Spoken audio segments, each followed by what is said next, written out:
Let's just get right into it. Let's just get right into the first topic of the show today. I actually probably should have queued up the rundown. That'd have been smarter, but I forgot about it. So whatever. Anyway, uh, we're gonna talk about the top storylines from the football weekend, and not just the NFL, but also college football. Let's talk about the thing that happened last night. The Philadelphia Eagles winning a big game, 31-17, over Tua Uso, as I like to call him, and the Miami Dolphins, who was just announced that the Miami Dolphins will be the in-season Hard Knocks team, which I'm just Great glad pick. it's a team that Great we pick. actually give a fuck about. Because I think last year they had the Cardinals or some shit. It Like was yeah, I don't care about them niggas.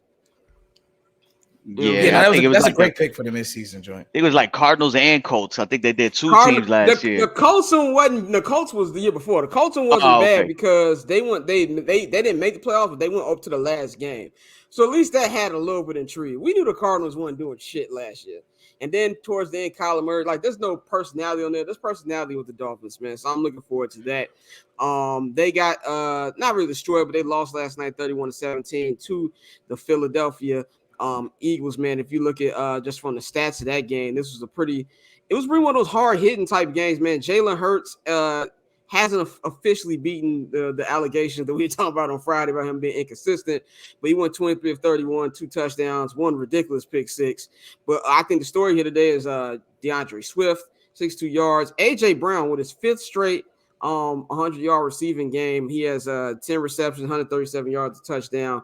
He was huge, but the defense was huge. You got interception from Big Play Slay. That defensive line was all over to him, man. So, and then they got an even bigger addition to their defense today with them trading for safety Kevin Byard from the Tennessee Titans. I don't know how Howie Roseman keeps doing it. He's able to get these all-pro players for pretty much pennies on a dime, man. Before we get to the actual game, what do y'all think about this trade for the Eagles? I think it's a great trade. Like you said, he's been able throughout the years to find great value and get key pieces into his team. And one of those teams, when you are a Super Bowl contender, you can make these type of moves. It's not a move that a team that's, not really threatening for a championship should make or would make, because you never know what you could turn those assets into. But when you're a team like the Eagles, it's like, okay, we're here now. We want to keep going. We want to get back. So now we're going to bring in, like you said, these all-pro players. And I think a lot of it is like a lot of these GMs, bro, I don't want to say they don't try, but it's like they're not picking up the phone. They're not picking up the phone and making these calls and seeing, what it takes to get a guy who, clearly with a team like Tennessee that's probably going to just tear it down. What can we do? What can we do for this? And he makes the calls, and he's been on point for Philadelphia. Yeah, I agree. I think it's huge for them. I think, going into the game when we were talking about our preview the other day, I mentioned how the Philadelphia secondary was kind of susceptible to the big plays.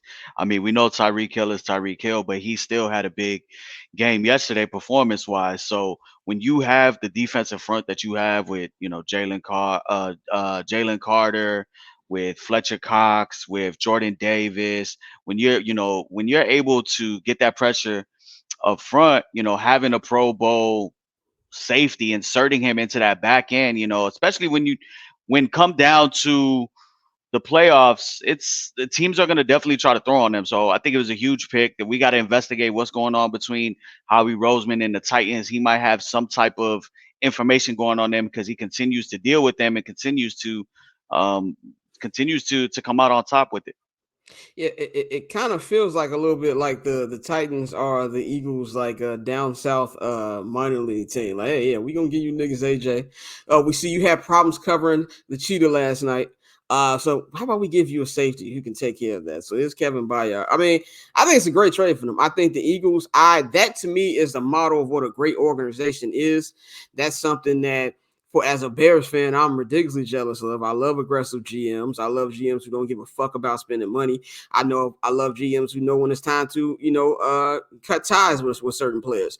That's exactly what the Eagles done. That's what they've done since Howie Roseman has been there. It led to a championship, led to Super Bowl appearance last year, and they saw that even though we only what 6-1 now, we see the problems that we have on this team. We're not just going to keep playing and just hope that one day it gets better. We're going to go out there and change it. So I absolutely love this deal for the Eagles, man.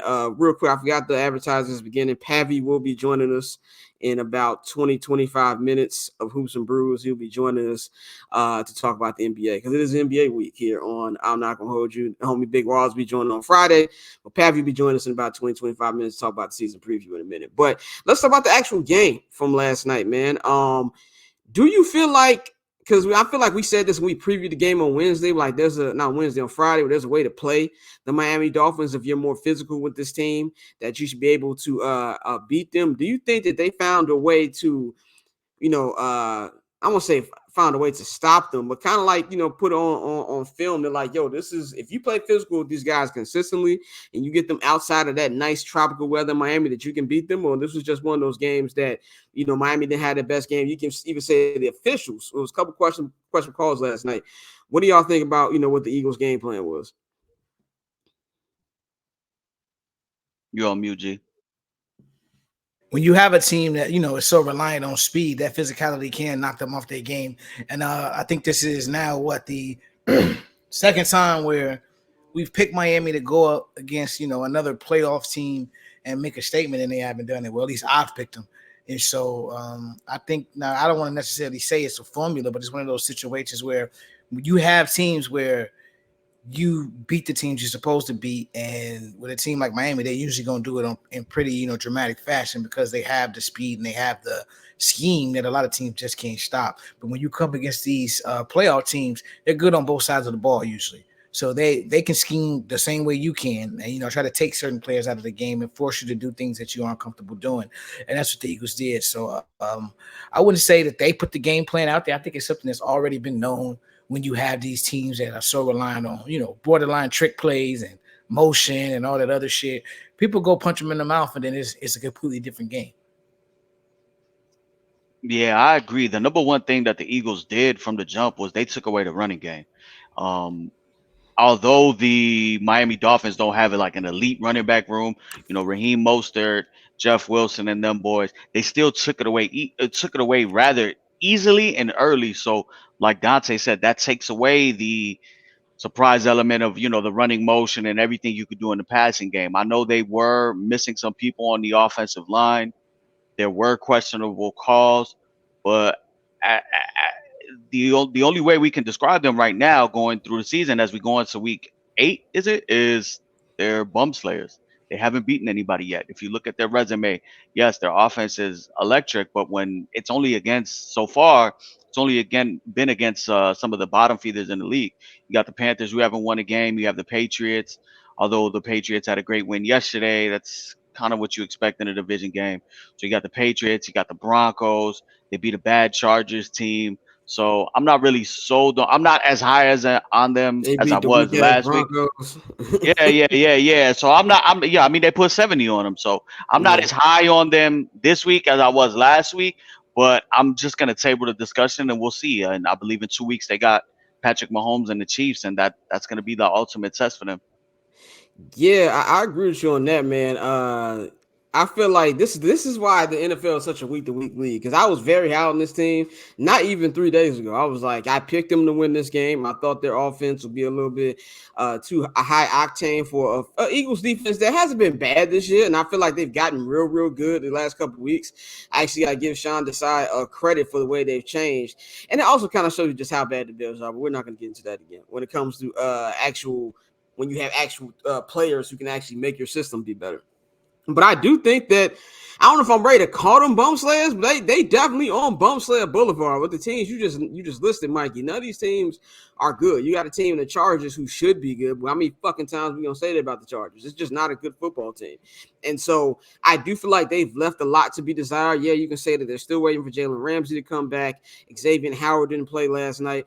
But the reason they lost was not the defense's problem. The defense, that wasn't the reason they lost. It was the offense had issues. That pick in the end zone that Tua threw, he threw a fucking BLT, just floated in the air to big play Slay. I mean, it was just one of the weakest balls I've seen in a minute. And then there was another one. Tua made a great pass, and if uncharacteristically, Tyreek Hill just bobbled it in the end zone. So you have those plays they left on the field. So I do feel like they left a lot to be desired. I won't know if I'm going to call them bump slayers yet, but I do got to see them get a big victory before I'm able to crown them as one of the elites in the NFL. We have no questions about their offense, but can they be a complete team and win games? Like you just named, Mikey, they got a game coming up, not this week, but the week after in Germany against Kansas City Chiefs and the defending champions, Patrick Mahomes. A game that I'm probably going to miss a great majority, if not all of it, because it comes on at 6:30 Pacific time. And me waking up at that time on a fucking weekend is just probably not going to happen. But that's a big matchup for them to be able to go out there.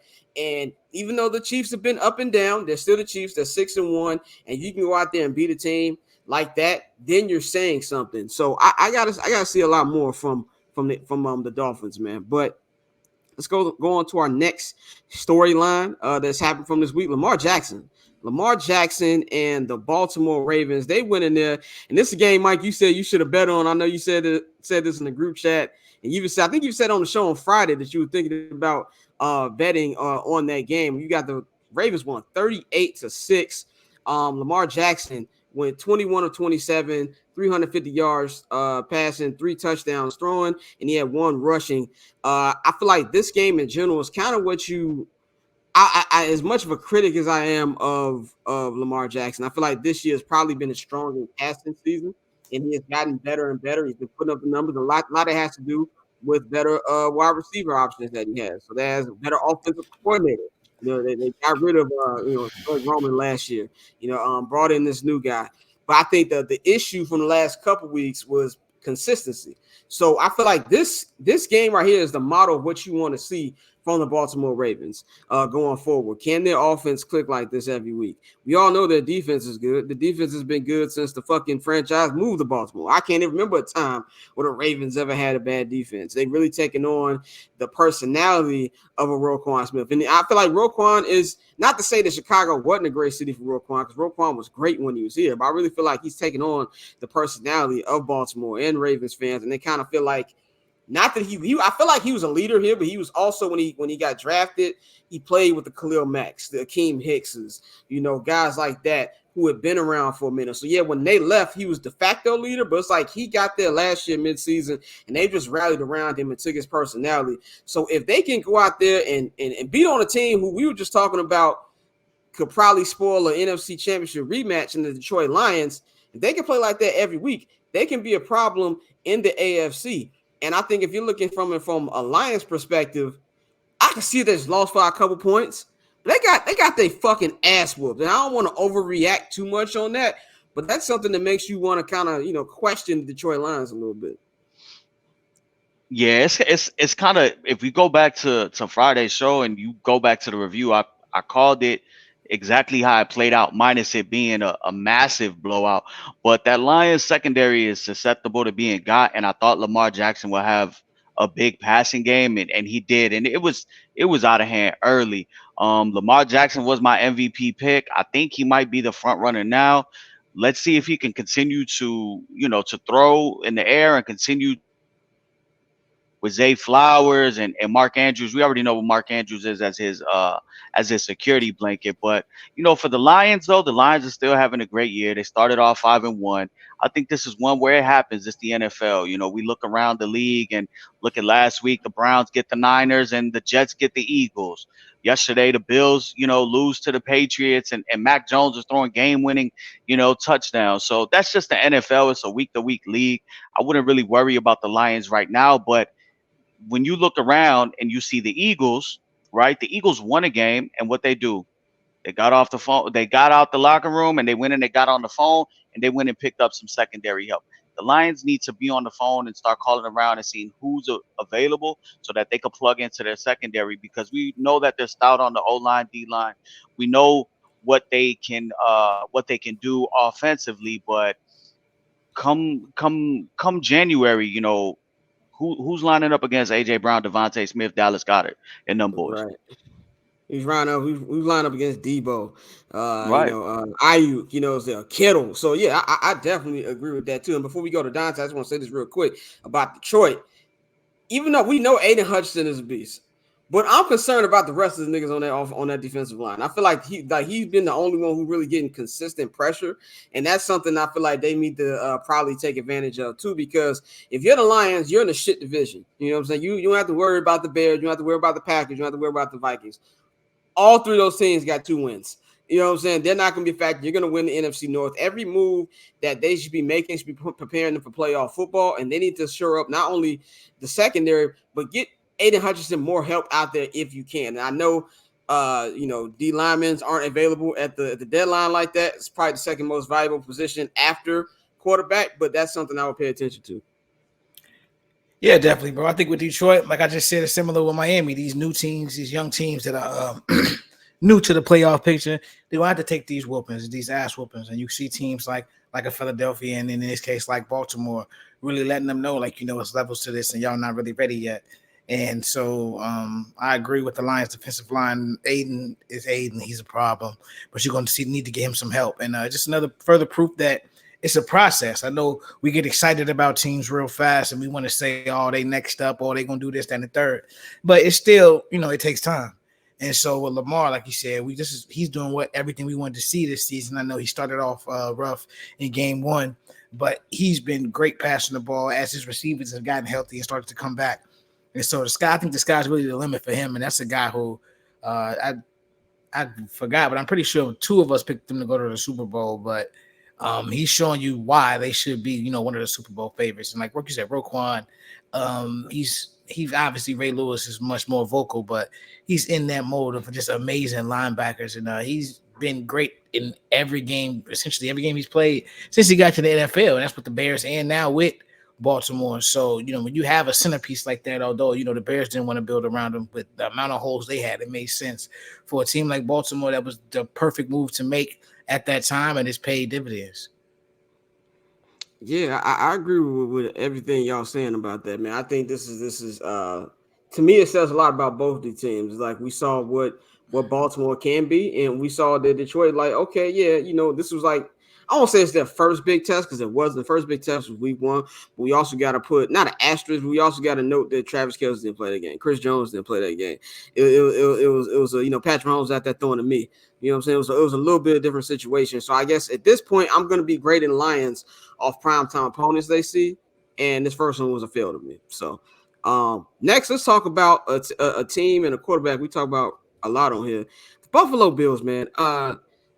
I just don't know what to think about this team. This team is 4-3 right now. If we look at how they played in this season, they lost to the Jets week 1, which was Aaron Rodgers' injury game, and they might have took their foot off the gas.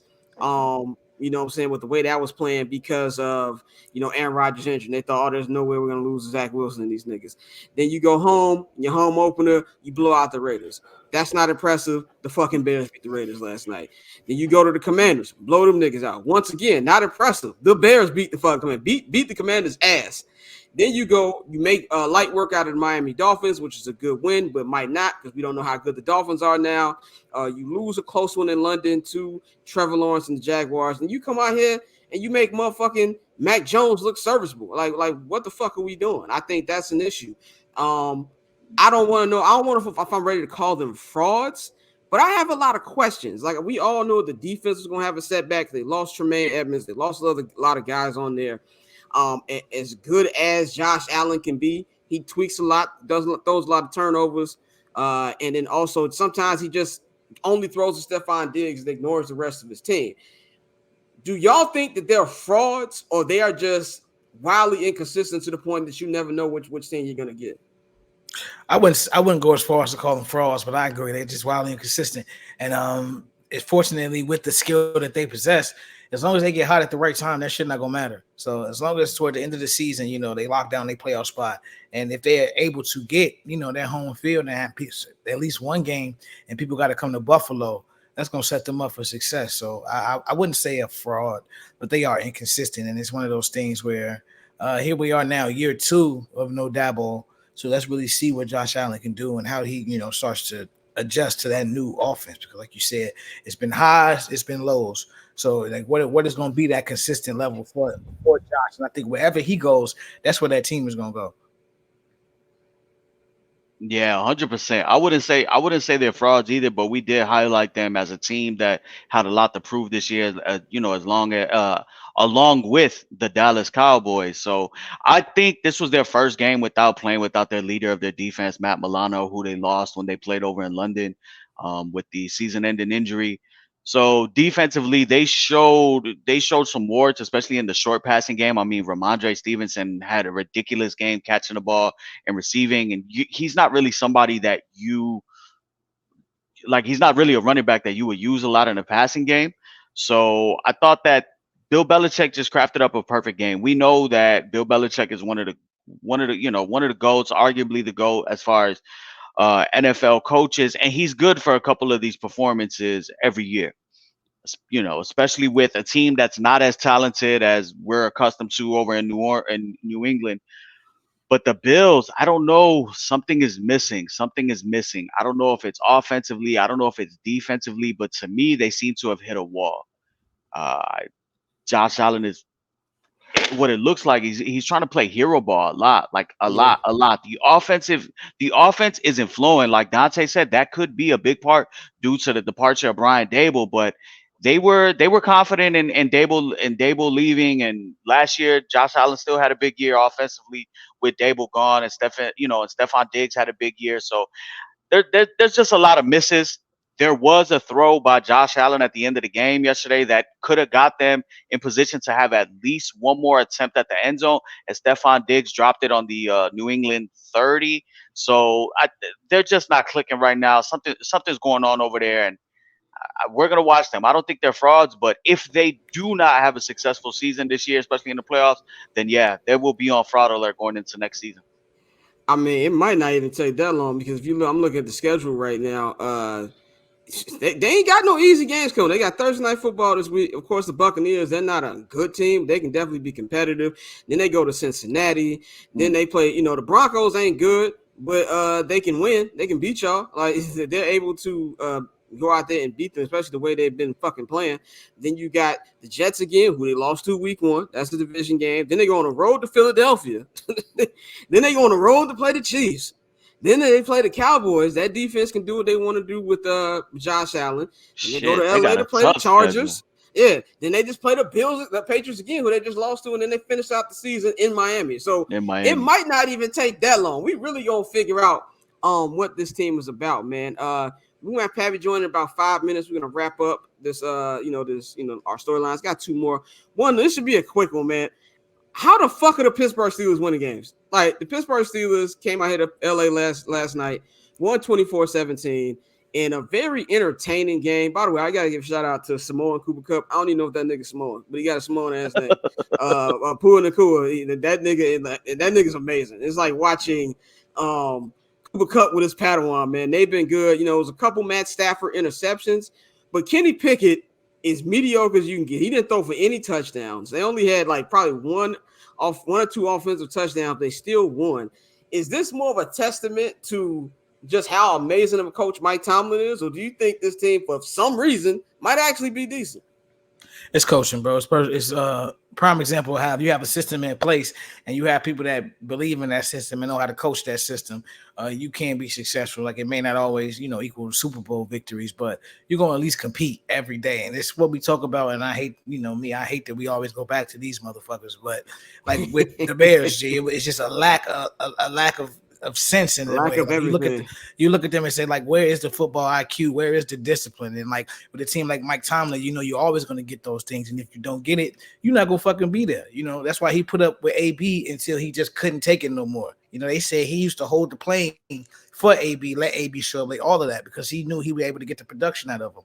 And so it's to a point where, the proof is in the pudding, bros. Never had a fucking losing season. Like they don't, at this point, I'm convinced it don't matter who you put over there. If Mitch was in the game, they'd be doing the same shit, finding ways to win. Yeah. Yeah, I think a large credit goes to Mike Tomlin for having his boys ready. I know he was pissed after a couple of the losses earlier in the season. He said things would change. For the first time, you've seen the Steelers and Matt Canada, the offensive coordinator, have Jalen Warren and Najee Harris on the field at the same time, and that opens it up so much, especially when you got a young quarterback and somebody who we all agree is might not be the guy, but he can be a solid game manager. I think it also helps. It's not easy for teams from the East Coast to fly out west and play these West Coast games early. But I think it helps when that shit sounds like Heinz Field Jr. That sounded Yeah. like a home. That sounded like a home game for the Steelers, and you could tell they fed off that energy. They fed off of Blueface over there with strippers in the corner throwing dollars and shit. So The United it was Center influence. right, right. It was a great performance by them on the road, and I honestly think that crowd boosted them. Yeah. Yeah, I agree with you on that one, man. Our last storyline before we bring Pavia here and talk in the NBA. It's a little college thing. Caleb Williams, man, a guy who all Bears fans are paying attention to for obvious reasons. Not really just not Bears fans. Every team that has less than 3 wins is paying attention to right now. They lost their second game in a row to Utah 34-32 over a field goal towards the end of that game. Utah's now 6-1. Caleb Williams, for like almost going on 6 weeks now, has looked very mediocre. Mikey sent me like a list of, games a couple weeks ago. He's like, yo, this guy, might have certain front running tactics that you need to pay attention to. So I've had my pen, my pad out, like motherfucking Stringer Bell when he was taking the community college classes, paying attention to Caleb Williams. And I see a lot of traits, as talented as he is, that I don't like. This 24-34, 256 yards, no touchdowns, no interceptions, the sulking on the bench, the not being around his teammates last week when they got destroyed by Notre Dame. My question to both of y'all, is Caleb Williams a front runner? And obviously, I'm not saying that it's going to change his draft status because I don't see anybody passing up on it. But are these concerning traits if your team is planning on taking him number 1 overall? I mean, it's obviously he's not this guy. People got mad when I mentioned him in the same sentence, but it's kind of the Zach Wilson effect. Like, how many times can I watch you make throws against trash ass defenses when you got 9 seconds to throw and there's nobody running with him and everybody's running butt naked? So, like, it's a lot of plays where you see those splash plays and you talk about everything else, but it's like when it gets tough, when he actually has to make those decisions against better defenses, we've seen him struggle, and he's consistently struggled. He did it at Oklahoma. He did it here. So I think front runner is tough, but I think it's one of those situations where, like we always say, the way people gas prospects, and we always want to find that next great thing and that next superstar. And like, for a minute, I bought into the hype, but I don't know if y'all remember, if just a few years ago, motherfuckers were telling us Jameis Winston was one of the greatest quarterbacks IQ wise, and just having the intangibles and having notebooks where he was writing out plays when he was 12 years old and all that shit. And that nigga can't hit the broadside of a barn. So, I mean, it's easy for us to, fall in love with prospects, but I think you have to really just take it all in stride. And with a guy like Caleb, I wouldn't use the word front runner, but I would say that even with his immense talent, it's work to do. It's like, he's not going to just come in and light the league up. Like, that shit dead. Yeah, you can tell that he kind of easily gets flustered. I don't know if he's used to having everything being perfect when he's playing against some of these lower level Pac-12 teams, or when he was in the Big 12 with Lincoln Riley. But he's taken on the personality of his head coach. Lincoln Riley is a fucking bum. Lincoln Riley, after this loss, refused to have his players talk to the media. Lincoln Riley takes no accountability within that program. I heard that he really doesn't even meet with boosters. He doesn't really partake in a lot of the USC culture events. He really gives off the persona of somebody who's just there probably for until Caleb Williams is gone. So when you have a head coach like that, and you traveled with him, you transferred with him from Oklahoma over to USC, you're gonna get away with some of those things that you mentioned, Scott, with the sulking, with the front running. With my thing is, I'm just not really a big fan of his on-field demeanor and mechanics. First off, I can't trust a motherfucker who plays football in no-show socks. Secondly, and he paints his fingernails. Yeah, we ain't even gonna talk about that. We ain't even gonna talk about that. I don't like the running around with the ball, like just being held at your hip, even when you're trying to make a pass. Like, everything looks like it looks like he's trying to make everything be a highlight play, and that's not how football operates, and that's definitely not how football is gonna work when he comes up on Sunday. So it's definitely concerning. Front runner might be tough, but he is leaning more in that direction, and we're not going to see Caleb Williams playing in a big game. That's it for them. They have 2 losses. Yeah, They it's still have wrap. they still have the gauntlet of Washington and Oregon. So Woo-wee. I know he'll play for the rest of the year, but the Heisman, him being a It's a Heisman, the wrap. 2-time winning Heisman, that's a wrap on that. And for them being in a playoff game, so now we got to see what type of motivation he has. You're gonna see USC and the Del Taco Bowl coming. And it's one last stat, and we'll wrap this up. I saw this on my TV and I almost fainted. Struggles against the best. In his 23 starts against 925 ranked teams, he has a completion percentage of 70.3. He throws for 317.2 yards per game.